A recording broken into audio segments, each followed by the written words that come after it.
Stay out of our lives. You're no longer part of this family. My mother's text arrived on Thanksgiving morning, sharp and cold.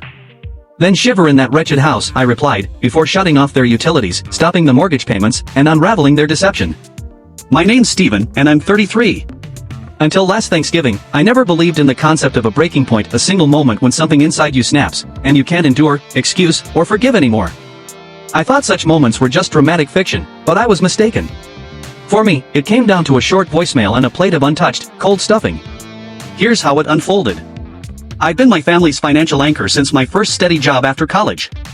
I work in IT infrastructure, not flashy, but it pays well. While my peers saved for homes or planned trips, I was clearing my parents' debts, co-signing their home loan, and quietly settling their overdue bills. At first, they didn't ask, I offered because I cared. My father lost his job in the 2008 recession and never fully recovered. My mother took extra hours at a daycare while my younger sister, Sandra, was still in school. They were struggling, so I stepped in. But over time, my help became their expectation. No more thanks, no promises to repay. It was assumed I'd cover everything, and if I ever asked for anything in return, I was made to feel like I'd overstepped. Worse, they began treating me like I only mattered when I paid their way. Thanksgiving was always a grand affair at our house. My mother adored the ritual gaudy fall decor, those overpowering pumpkin spice candles. Every year, I'd pitch in for groceries, clean the place, even help cook.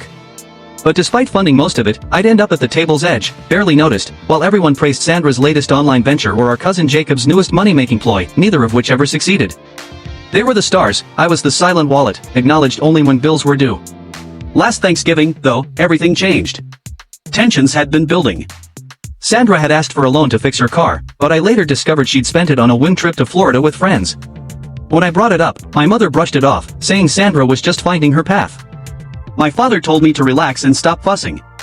Meanwhile, Jacob had moved in, claiming it was temporary, and somehow I was now paying for his meals and the spiked electric bill from his endless showers. No one asked, they just expected me to cover it. A week before Thanksgiving, I messaged my mother about dinner plans and whether she needed anything. No reply. Days later, she sent a blunt response, we're keeping it small this year. No details, no warmth. Confused, I followed up, and her next message stung like a betrayal, don't come to Thanksgiving.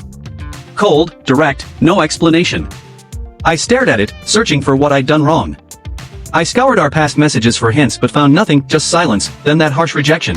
Some lessons come with heartbreak. I learned you can't build love without trust, and blind faith only leads to pain. If you've ever felt this way, share your thoughts below, like speech balloon, comment, bell, subscribe for more real-life stories. In the upcoming short video, catch the complete story with the channel link provided below.